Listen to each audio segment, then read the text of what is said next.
Chapter 1. Customers to Pier 3 Coffee often walked in and pulled a dramatic aroma-inhaling pose. Alicia's baristas called it the super bean stance. It wasn't that Alicia Wells didn't love the smell, too.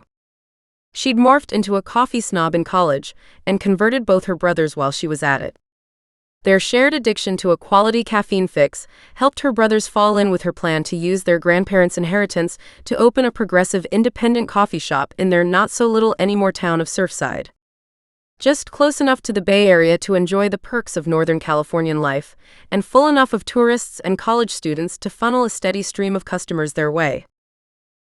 They'd succeeded, so far, navigating more than their share of emotional and logistical obstacles, as long as they spent most of their waking hours working on it.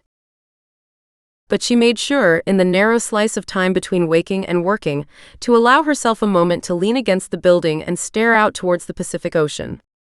Although it was past sunrise, the fog in front of her and the mountains behind her obscured the incoming tide. She didn't need to see the waves to be captured by them. She breathed in deep, savoring the salt air. A lesson she learned after her first few days living above the coffee shop: seize every chance to take in scents that weren't ground beans. All too soon, she would be enveloped by everything about Pier 3. Alicia loved the place, had spent 3 years fighting like a mythic boss for the place, but needed to keep a sliver of herself separate from it. And separate from her siblings. When they'd converted the old bait shop to a cafe, they'd also refurbished the apartment perched in its cupola. Her rent was low, with the trade-off that she was the partner to open up Pier 3 Coffee each morning. Always an early riser, it was no burden. And it fulfilled her need for privacy. Abraham and Austin still shared a 2-bedroom in the apartment complex their parents owned, up near campus. She'd been living above the cafe long enough now to almost sleepwalk through her opening routine: unlock the employee entrance, turn on lights, check nothing had gone wrong overnight with the plumbing or fridges or anything, put the day's special blend in the grinder. Stretch and let the promise of her first macchiato bring her body alive. Loiter in the doorway. Meet the bakery van. Check to see if Mateo was driving. He didn't always. Mateo and his parents owned James Family Bakers, and sometimes events in their storefront meant he delegated the morning delivery run. Around 74% of the time, Alicia sometimes did math in her head for fun. It wasn't obsessive of her to know the statistic. Mateo was the one whose broad shoulders towered over the steering wheel as he nosed the van into the small parking area at the base of her staircase. Mateo's bare arms unlatching and hauling down the 2-wheel dolly. Mateo's back flexing as he stacked up trays of scones and muffins and stuffed breads and paleo seed cakes, all ready to tempt the customers of Pier 3. Hey, A. M. He did the thing with his cheek. The little flex that hinted he wasn't as laid back as his tone suggested. Anyone else around? Nope. Huh. She waited. Not a hardship, the waiting. The van almost radiated yeasty warmth and sweet spices through the open doors. She drifted closer. Busy morning? He shrugged. Nothing unusual. Smells like a cardamom brioche day. Alicia leaned into the van to better capture the enticing odors that always evoked Mateo for her. In a regular van, the area would hold passenger seats, but for the bakery, a rack of deep shelves were bolted in where the third row of seats would be, and storage for the dolly and some supplies took the place of second-row seats. He slammed the van's rear door and wheeled the laden dolly through the shop's door. She followed. In an effort to not ogle his ass while he unloaded his buns onto her shelves, she turned to starting up the day's first urn of drip coffee and updating the specials board. He emerged from the kitchen as she stowed the white board markers under the counter. Got time for a coffee? Mateo shook his head. She felt ridiculous for noticing how his forearm flexed as he drew the dolly to a halt at the back door. But he extended that forearm her way, and the buzzing under her skin abated as they made contact. A few side-by-side steps, and she hitched herself into the van's interior while he slid the empty bakery trays into place. She'd never set out to be so familiar with his routines.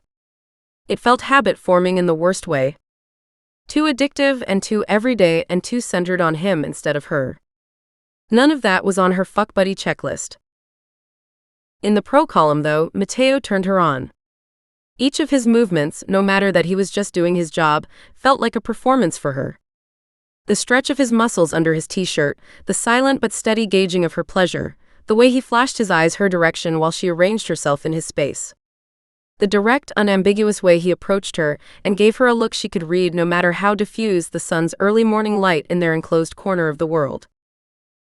As she grabbed the overhead straps and pulled herself to her knees on the floor of the van, Mateo filled the inches between them so they were eye to eye, breath to breath. Impatient today? She shrugged as much as she could while half dangling. Weird dream about my grandmother. Thought I could clear the mental air with something more cheerful, you know? The man spent a great deal of time chopping ingredients, kneading and forming doughs, reaching into hot ovens with little regard for burns. Made zero sense how he could smooth his much-abused fingers so soft over her brow and make her relax. He leaned into her, sent one hand skimming over the crown of her head and down her spine, so they ended up chest to chest. She kissed him. He opened to her, tugging until they leaned together, his warmth as comfortable and welcome as that of the fresh-baked loaves beside them. Sometimes she wondered, away from these stolen dawn moments at the employee door, if his kisses, his touches, would enfold her the same way elsewhere. If they were in his apartment in the foothills. If she let him spend the night in her bed.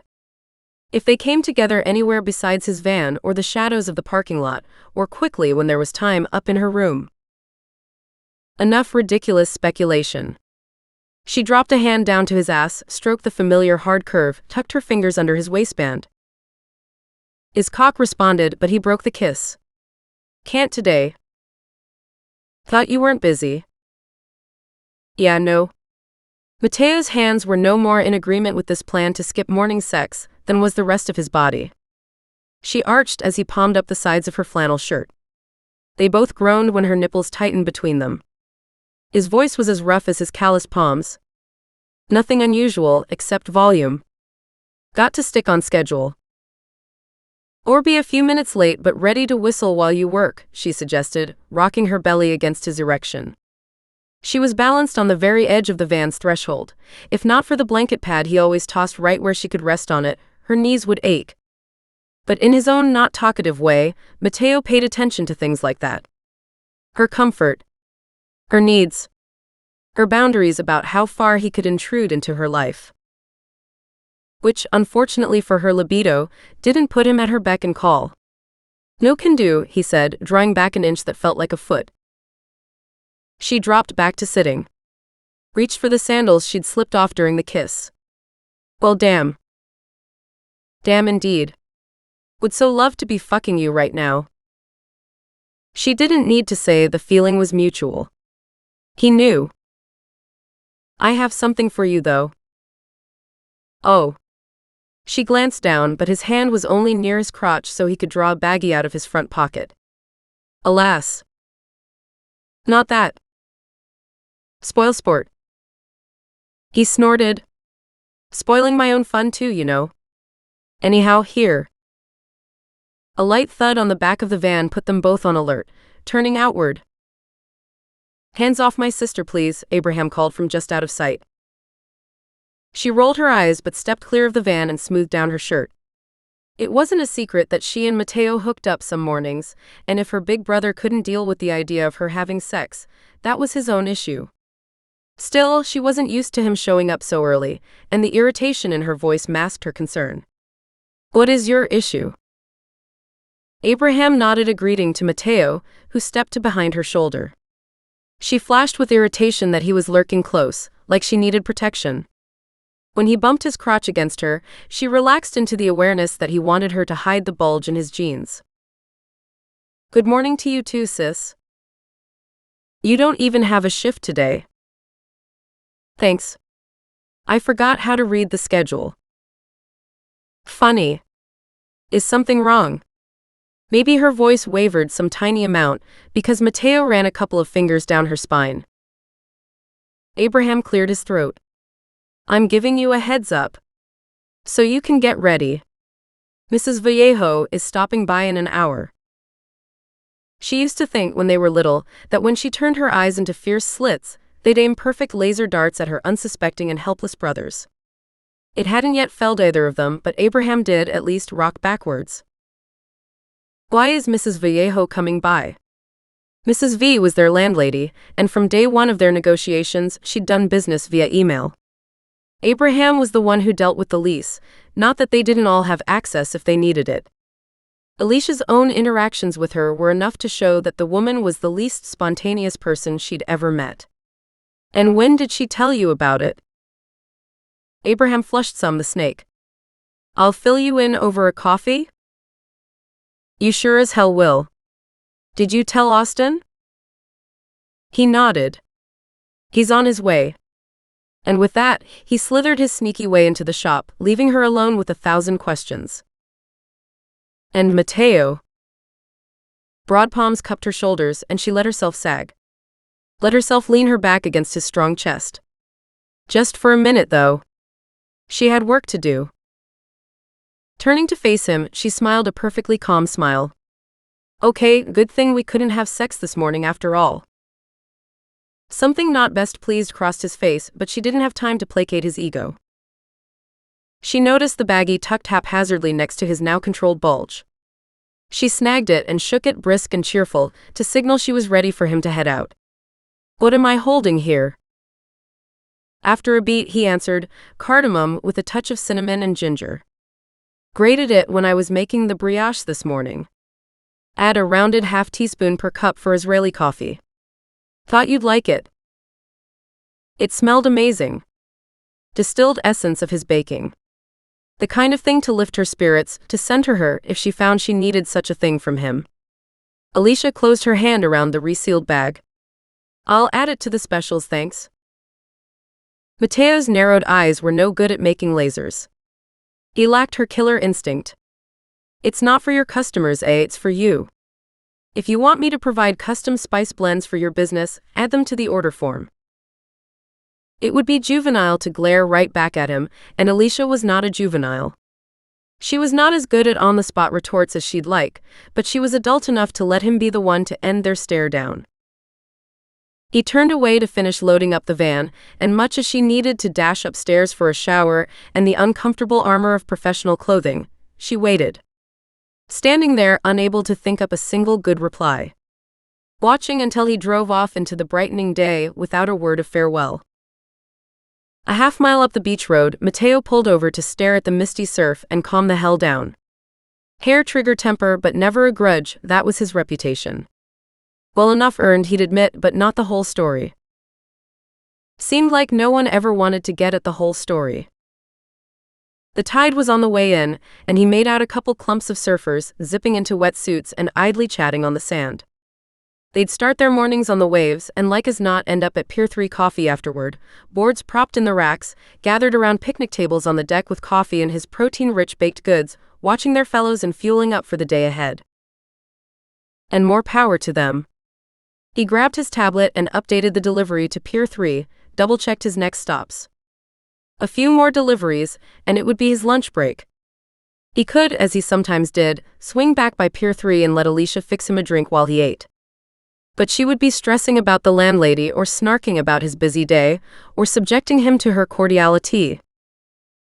It wasn't secret, their relationship? Arrangement?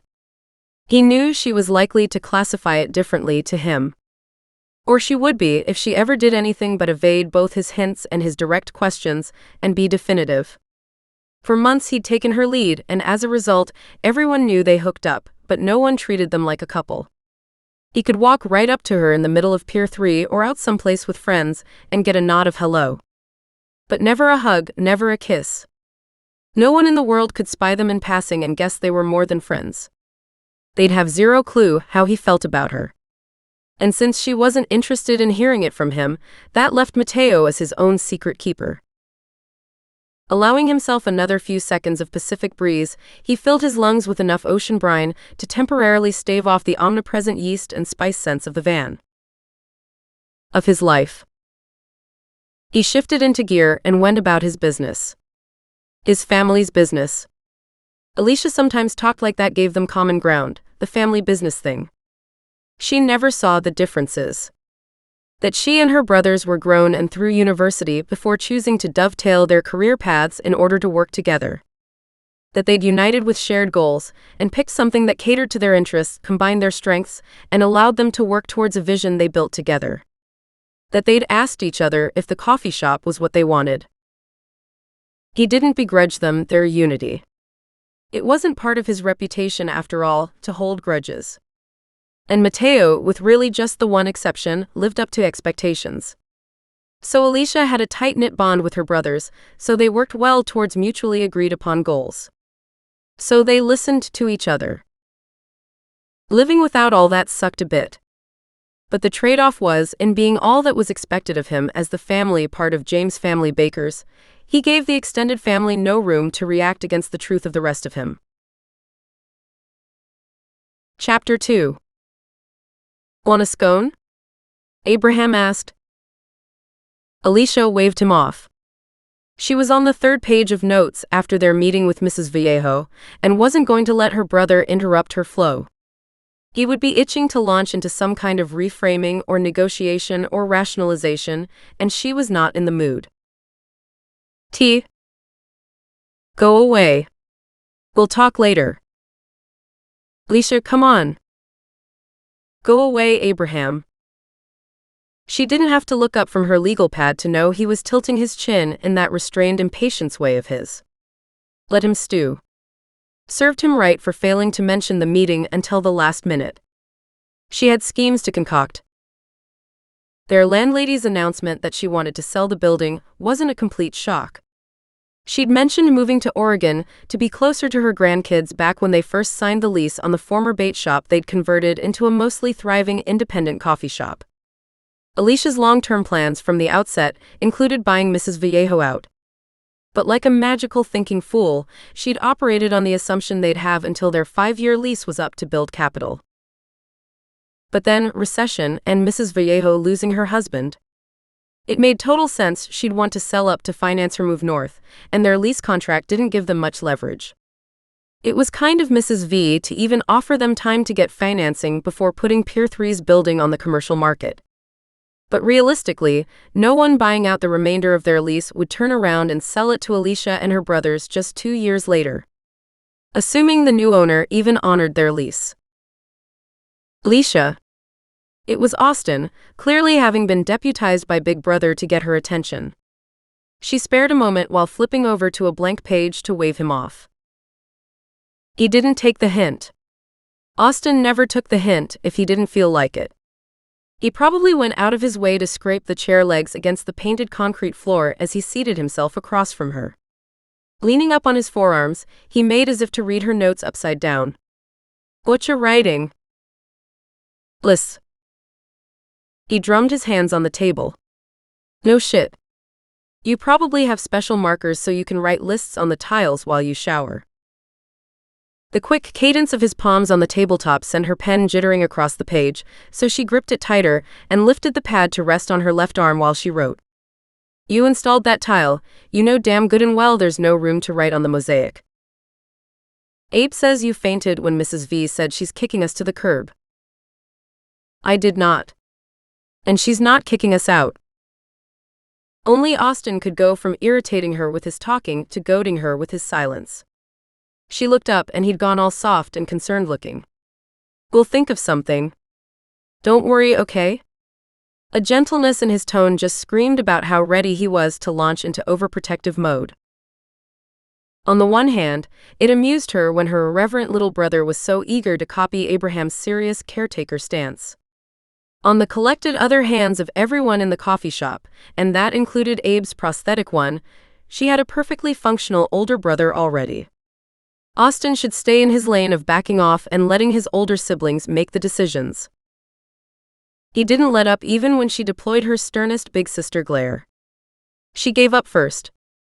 I'm not going to worry myself to death, okay? Just relax.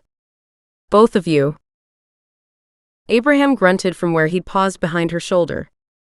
After setting a hot foamy chai at her elbow, he maneuvered to the seat beside her. You get freaked out about things like this. She would never live down the rant about her old job that had led, more or less directly, to the three of them pooling their inheritance to found Pier 3. In no way did she regret that decision. Their partnership meant an intense workload and all kinds of adjustments as they went from family to colleagues, but also a sense of power and liberation beyond her freest dreams. Still, she groaned each time one of her brothers alluded to her rant and the circumstances that fed into it. Thank God she'd kept the other aspect of her workplace problems to herself, or they'd never let up. Dudes, brainstorming is not the same as freaking out. I'm not on the verge of a panic attack. I'm just making those lists you like to hassle me about, not peeling the skin off your sunburnt noses. Austin ducked his head to rub at the evidence he'd been surfing without sunscreen again. Abraham allowed himself a single syllable of laughter. Drink your tea while it's warm. She glanced at the spiced brew, flashing back to the baggie of cardamom she'd stashed in her kitchen before dressing for the meeting. Pier 3's chai was her afternoon drink of choice, but just then she wasn't in the mood to tease her senses with anything intriguing and aromatic. She caught the barista's attention. Ruthie, can you make me a tangerine soda, please? Unfazed, Austin reached across for the chai, which meant Abraham switched his surly gaze to their little brother. Good. The last thing she needed was the two of them teaming up against her before she had a chance to make her pitch for ways to finance buying the building. They were all equal partners. Most of the time, Austin left the decision-making to Alicia and Abraham.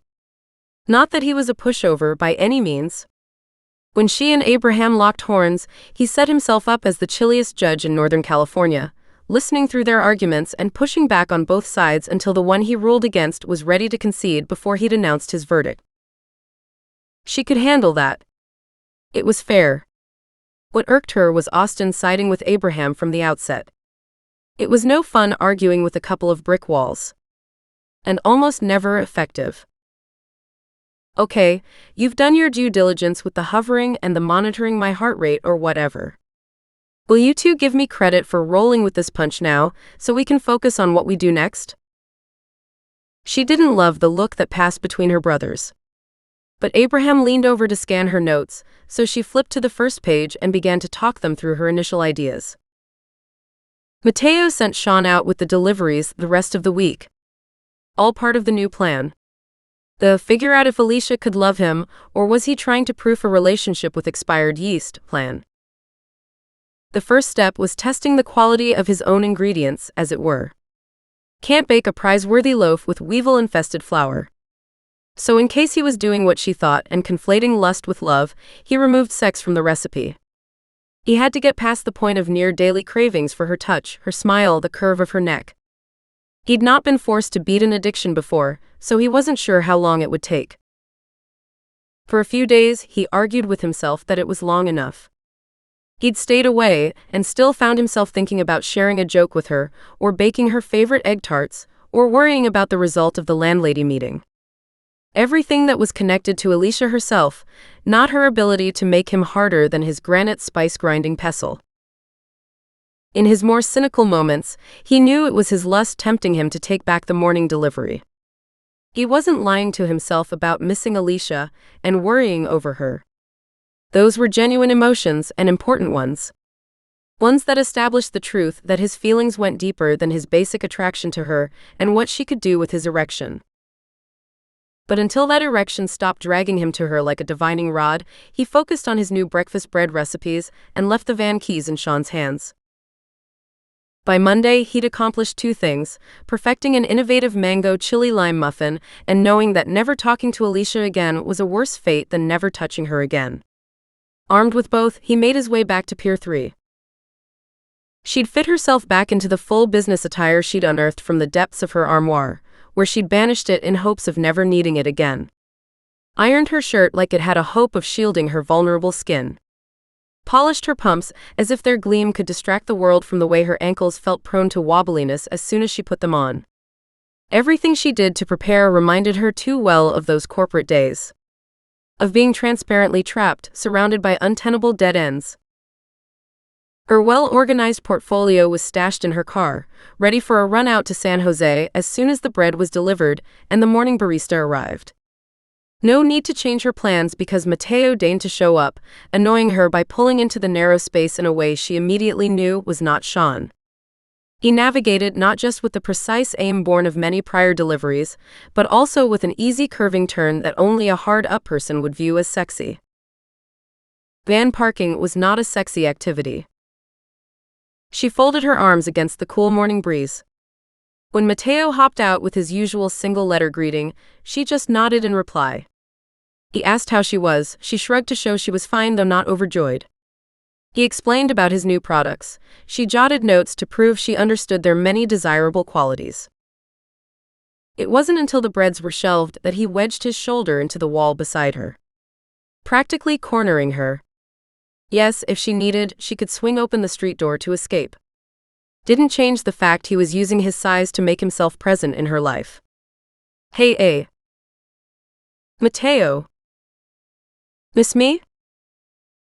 She glared because screw him and his teasing. Sure, of course. Not having regular sex is too tragic. He bit back his smirk, which was the wisest move he could make, other than just clearing out of her way. We both know we miss the sex.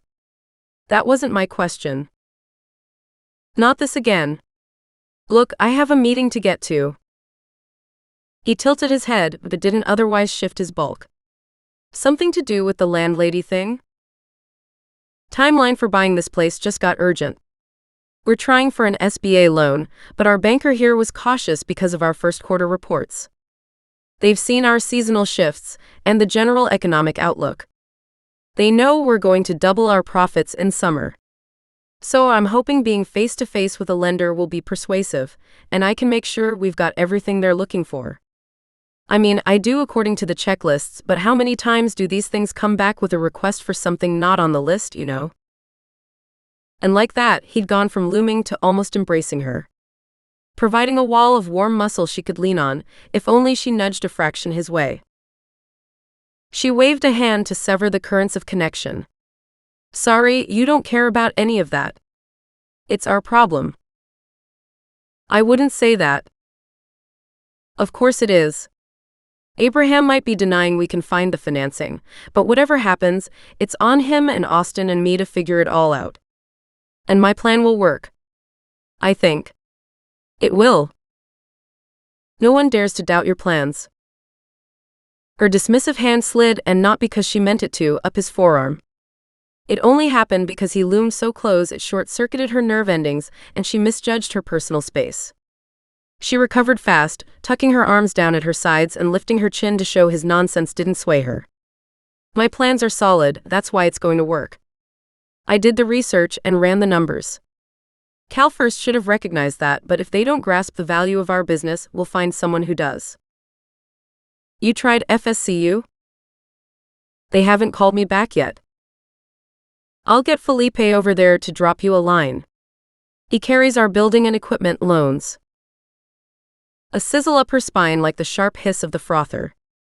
She wasn't clear if she moved or if he did, but there was at last some breathing room between them. No. Thanks anyway.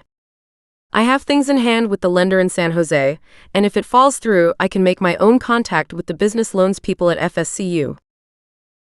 He's a nice guy. Smart. If it gets you a meeting, why not let me call? You don't need to give me your banker's bona fides, Mateo. I've already contacted them, which means I've already researched them and determined they'll meet our needs. I get that you're trying to be helpful, but like I said, there's no need. Thank you anyway. I've got this. The rattle of the door handle beyond them meant Cleo had arrived for her shift. Alicia was free to go, so without waiting for Mateo to back his van out of her way, she hopped into her car and maneuvered onto the open road. Chapter 3. Alicia's windows faced the Pacific. People clamored for views like hers, full of scuttling clouds and waves crashing over the nearby rocky tide pools, a cycling rotation of seabirds, surfers and sailors and sea mammals moving past. Plus the sunsets. So many gorgeous sunsets, blues and oranges and pinks and yellows, and this one dark lavender shade of purple she'd come to think of as the universe's personal gift to her soul. In a dark lavender kind of mood, she turned on some Joni Mitchell and stepped onto her balcony to watch the sun dip behind a cloud bank.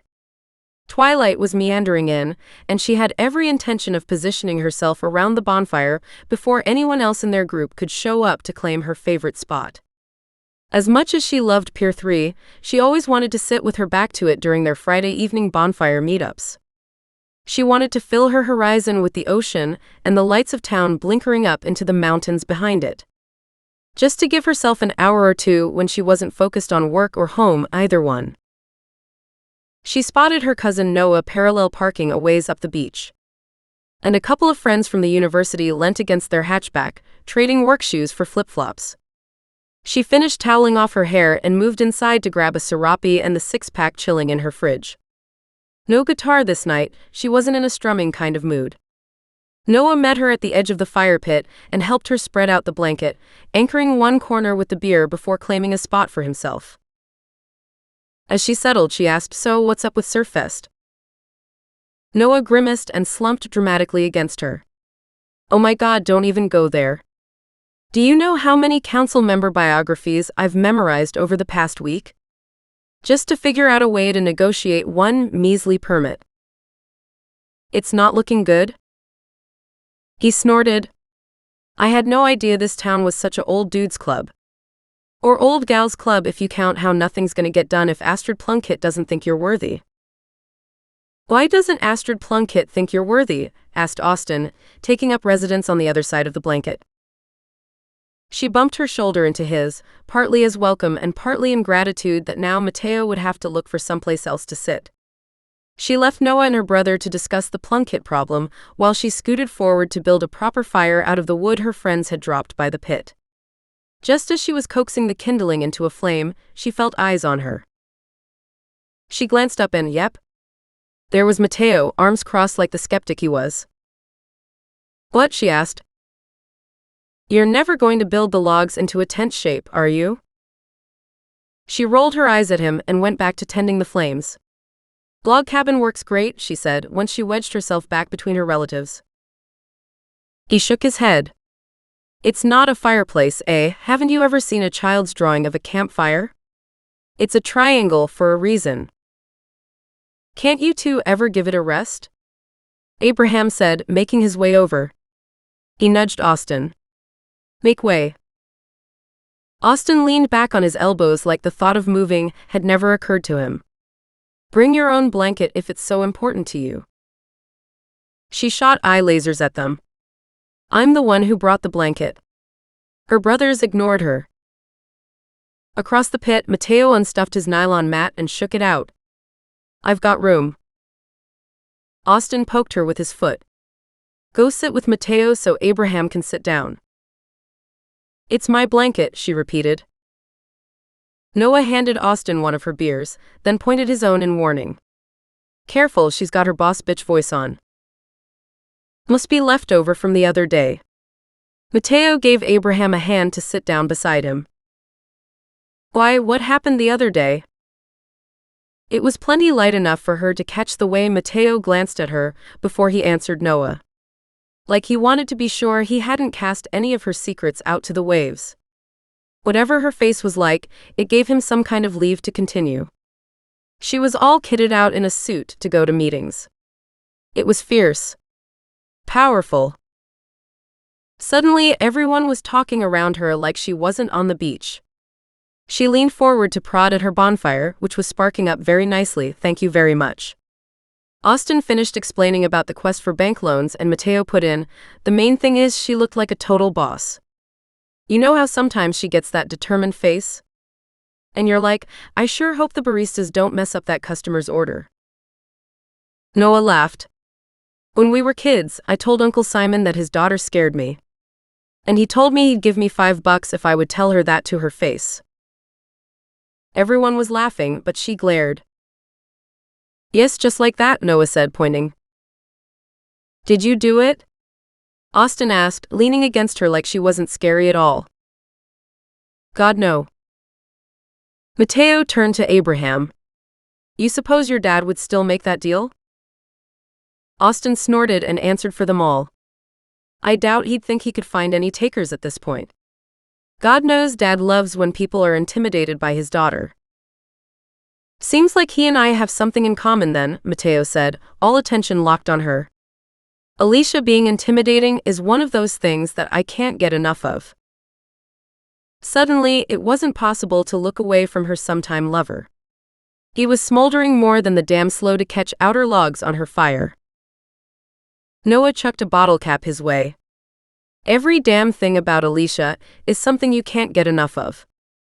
Don't play like you're not soft on her. Mateo took the cap and tucked it into his recycling tote. Who says I'm playing? He asked it so quiet that if the smoke between them had drifted even a little bit his way, she wouldn't have been able to read the message on his lips. Noah and Austin had helped her finish off her beers, so she slumped back against the serape, letting her eyes adjust to the darkness above. Alicia wasn't sure why she stood for the bonfire gang teasing her about Mateo. It wasn't really any of their business if the two of them got together sometimes. They were a close-knit bunch, getting closer over the years as they established the routine of weekly beach bonfire nights for anyone with the time and inclination. Pretty much all of them worked mornings, few as extremely early as Mateo's bakery job, but plenty of them were at their jobs before the tourists and students in Surfside groaned about their morning alarms. Their energy faded as the sun set over the Pacific, so their version of nightlife involved chatting and drinking on the beach before heading early to bed. She loved how bonfire nights anchored her to the town and her community. She'd clung to those anchors in the years they'd been establishing Pier 3, and then even more while busting ass to keep it afloat during the recession. The closer she felt to the bonfire group, though, the more she was exposed to the kind of banter she'd merely witnessed, back before she and Mateo sparked off each other one Friday. They'd cuddled some before that week, while she steadfastly ignored the occasional incursion of his lips on her nape or the top of her head. But that bonfire night, for whatever reason, she'd kissed his cheek in return, and they'd spent the next 3 days in bed. She didn't balk at anyone knowing about her fuck buddy. But combined with the newness of Mateo's intense and public praise, the joke set her insides to squirming. And not in the good way she was used to when he was around. She wasn't at all sure she liked it. Did she think she wasn't transparent to him? Hard to imagine how she could feel that way, given how every nascent thought flicked across her face. So it wasn't exactly a shock when she sat up and shoved her brother's head off her shoulder. Hey. Hey yourself, she grumped right back. I'm turning in. Fine. Good night. And that means you need to get off my blanket. Austin nestled further into the sand. Her cousin followed suit. You two are useless. You're the one who complains that we're always leaving you the job of bringing stuff down here and cleaning it up afterwards. Seems like more equitable division of labor if you go away and leave us alone. I'll bring the serape by when I come in for my next shift. Yeah, and is it going to be crusted over with sand and beer stains? No, because I am a thoughtful and responsible human being. Beside him, Abraham coughed bullshit. Their brotherly bickering made a decent distraction from his rising to follow Alicia, who was heading off with nothing more than a pointed look at Austin and a wave to everyone else. As he stood, Abraham tapped him on the shin. He looked down to the man's outstretched hand. Wordlessly, he dropped the carry bag for his sand blanket in his lap. Abraham nodded even while continuing to give his brother shit, which suited Mateo plenty. He didn't know if Alicia would even let him catch up to her, much less join her in her apartment.